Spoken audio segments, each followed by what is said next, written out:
Hello, welcome Straight Talk Africa, live from the Voice of America studios here in Washington. It's Wednesday, September 7th. I am Shaka Ssali. Today, we'll talk about a report card on the fight against terrorism in Africa as we mark the upcoming 10th anniversary of the 9/11 terror attacks in the United States. Even before the attacks on September 11, 2001, the international terrorist group Al-Qaeda was a violent force with a strong presence in East Africa. And analysts say the group's links with Somalia's Al-Shabaab militants continues to pose a major threat throughout the region.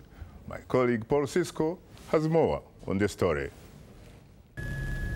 3 years before Al-Qaeda's operatives crashed into the World Trade Center, the Pentagon, and a Pennsylvania field, the terrorist group struck in East Africa. On October 7, 1998, suicide bombers destroyed the U.S. embassies in Dar es Salaam, Tanzania, and Nairobi, Kenya, killing hundreds of people and wounding thousands more. East Africa was, and still is, something of a terrorism testing ground for Al-Qaeda, according to African analyst Mark Schroeder.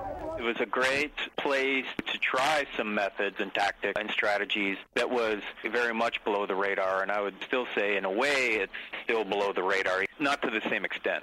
The 1998 embassy attacks, like those 9/11, and the bombing of the Paradise Hotel in Mombasa, Kenya in 2002, were all organized under the guidance of Osama bin Laden's Al-Qaeda command. Now he is gone, and more anti-terrorism attention is focused on Somalia-based Al-Shabaab, a terrorist group with long-held ties to Al-Qaeda. One terrorist behind the 1998 bombings was both an Al-Qaeda operative and a top commander in Al-Shabaab.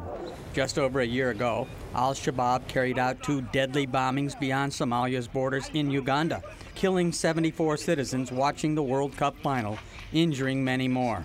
Today, nearly 10 years after 9/11, Al-Qaeda's capacity to coordinate terror attacks has waned. Al-Shabaab is weakened by the famine devastating the communities it controls and relies on for resources. But analysts say that wherever there is instability, and there has been chaos in Somalia for decades, terrorists and terrorism thrive. Paul Cisco, VOA News.